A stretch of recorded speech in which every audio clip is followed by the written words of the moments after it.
Så må vi hellere få dig færdig, så vi kan få dig ud. Hvad er det, du siger? Hvad er det, jeg vil fortælle? Der er grådighed, der er falskhed.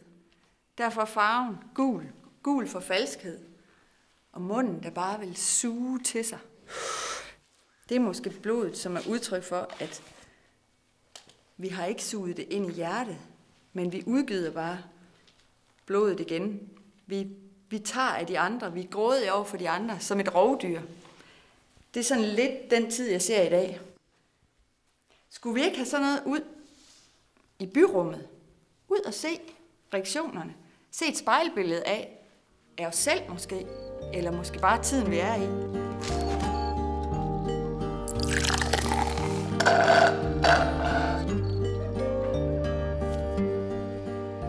Plastikverden. Grådighed. Det går egentlig meget igen, men samtidig er det jo et menneske, og det er jo også mennesker, som er min største inspirationskilde, fordi var det ikke for alle de mennesker, jeg møder, og alt det her, så tror jeg slet ikke noget af alt det her kom, fordi jeg elsker mennesker, jeg elsker at tale med mennesker, jeg elsker at blive påvirket, mærke, røre, alt det her. Jeg kan ikke gå ud i naturen og blive inspireret. Det er helt klart det, vi mennesker gør, jeg bliver inspireret af, og det går rigtig meget igen i alle de her værker.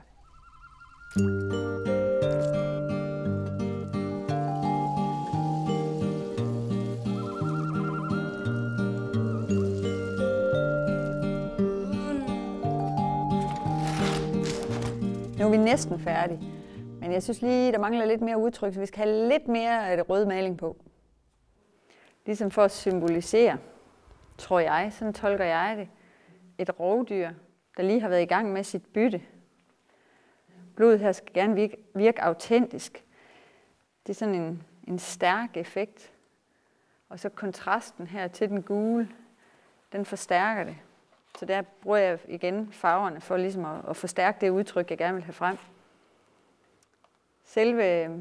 Selve opbygningen og arbejdsprocessen i sådan en figur her er naturligvis helt vildt lang. Fordi først der bygger jeg den op i gips, og så bliver der lavet en form ud af gipsen. Og derefter bliver den så støbt i glasfiber, som den er her. Og så begynder jeg at bearbejde den med hensyn til det udtryk, det endelige udtryk, jeg gerne vil have i malingen og udtryksform. Når jeg arbejder, så har jeg jo som regel gang i rigtig mange ting på én gang. Jeg har ler, jeg har collage, jeg har maleri, og det er faktisk den måde, jeg fungerer bedst på. Det der med at twist rundt mellem de forskellige arbejdsprocesser, og så til sidst sådan bygge ganske roligt og langsomt tingene op. Men jeg kaster mig meget rundt, og der er kaos omkring mig, og det er nok også meget sådan, det jeg ser, når jeg kigger ud i verden. Der er kaos omkring mig, og sådan arbejder jeg faktisk også. Nu tror jeg efterhånden, du er blevet blodig nok. Nu tror jeg skal have klippet lidt til dig, sådan at vi kan få det helt færdigt.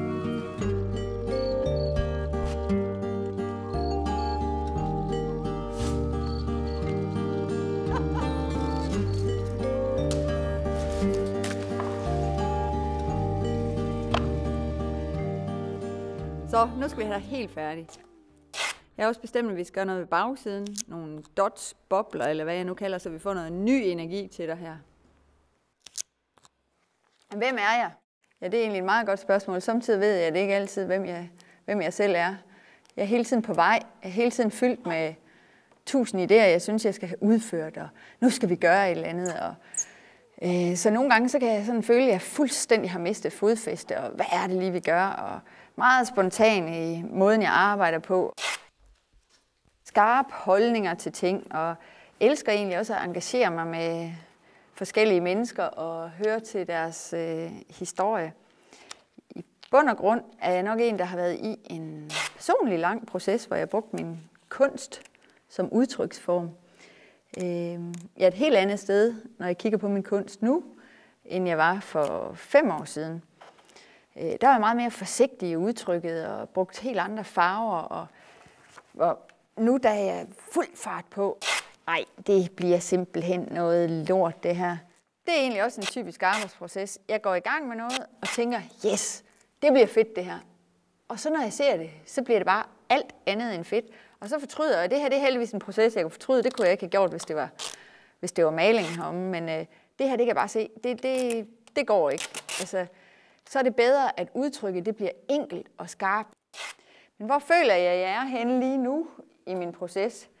Altså lige nu føler jeg sådan helt, at jeg har taget de store støvler på, skudt brystet frem, og så sagt, nu er det nu, vi tager det store skridt. Nogle gange skal man lægge hovedet for en kort stund, så fornuften ikke overtager, og så sige, nu drager jeg altså ud og tager de her store skridt. Så helt bogstaveligt, og jeg har endda store støvler på i dag.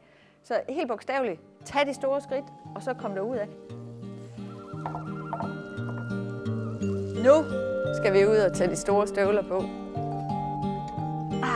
Du er tung.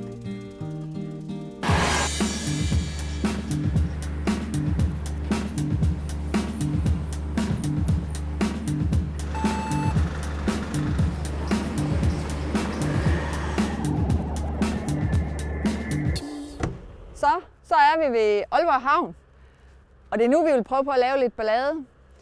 Vi skal have kunsten ud i byrummen, og det er jo ikke noget, jeg normalt gør. Nu vil vi en gang for alle få søsat den her grådighed og falskhed, som jeg sådan synes, jeg ser ude i verden lige nu. Den synes jeg, vi skal lade drive til havs sådan en gang for alle.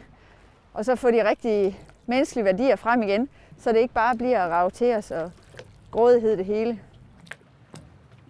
Hvad er det, jeg egentlig gerne vil med min kunst? Jamen, jeg har en kæmpe drøm om at få farverige, store skulpturer ude i bylivet, fordi vi er alt for gråtone, vi er alt for pæne. Vi skal have noget farver og noget storhed og nogle nye materialer, noget helt andet end noget af det, vi har set før. Lave store skulpturpakker, og vi skal have badedyr til at svømme rundt i havnebassinerne, og vi skal have nogle oplevelser. Vi trænger virkelig til at få nogle oplevelser ude i byrummet, så det hele ikke bliver så steriliseret og pænt. Det er nok min drøm. Og i det hele taget, kunsten. Jamen, jeg kan kun ånde gennem kunsten. Altså, det er mit liv, og det er min mission. Det er det, jeg skal lave, fordi ellers kan jeg ikke ånde.